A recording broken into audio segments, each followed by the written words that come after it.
Hello viewers, welcome back to Madhi's Tube. In the previous video, we have seen about the poetess, the theme and the central idea of the poem My Mother at 66 for CBSE class 12.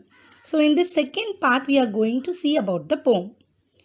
The poetess recalls the trip back to Cochin from her holiday at her parents' house. It was a Friday morning, and that morning she was driving with her mother next to her on the front seat. She was observing her mother, who had fallen asleep on the front seat with her mouth slightly open. She could see her mother's face, which was pale and resembled to the nearly white face of a dead body. She realizes that her mother is no longer younger and she started looking very old. This became very hard for her to accept, so she was determined to shift her focus to something else.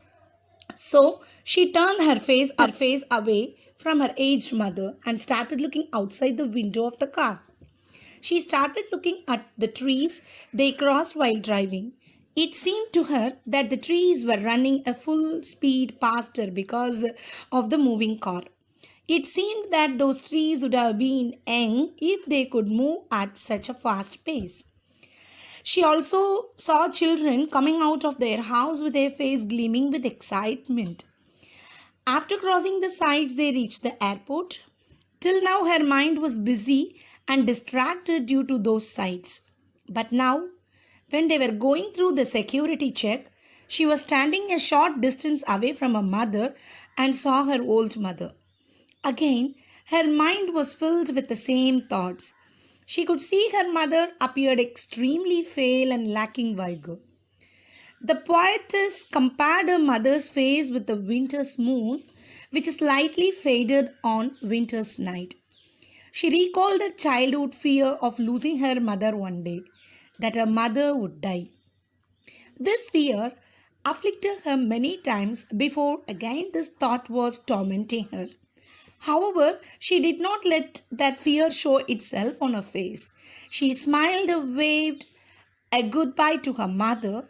She gave the assurance that they would soon meet again, and throughout the conversation, she put a brave face even though she was agonised within. Now, let us see the poetic devices in the poem. The first poetic device is simile.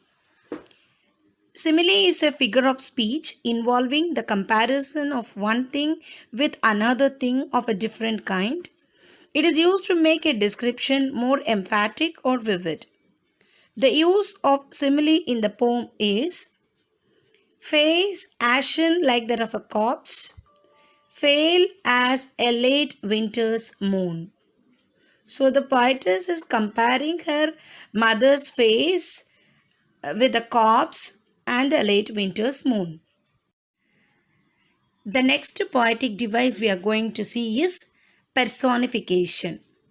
Personification is the attribution of a personal nature or human characteristics to something non-human, or the representation of an abstract quality in human form. The usage of personification here in the poem is young trees sprinting.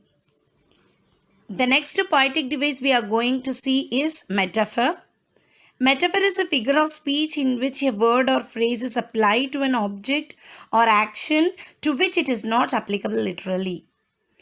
The metaphor here in the poem is merry children spilling out. The next poetic device is repetition.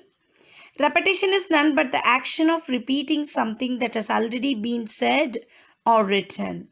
Here in the poem, the words, the last part of the poem, smile and smile and smile. The word smile is repeated again and again, and hence you call it as repetition. The next poetic device is tautology. Tautology is the saying of the same thing twice over in different words, generally considered to be a fault style. Tautology in the poem lies in the line, I looked again at a one fail. The next device we are going to see is irony. Irony is the expression of one's meaning by using language that normally signifies the opposite, typically for humorous or emphatic effect. Irony here in the poem lies in the green trees raising while the mother looks like a corpse. And the last poetic device we are going to see is contrast. Contrast is a figure of speech that says the state of being strikingly different from something else in juxtaposition or close association. So the contrast here in the poem are the words drive and dose.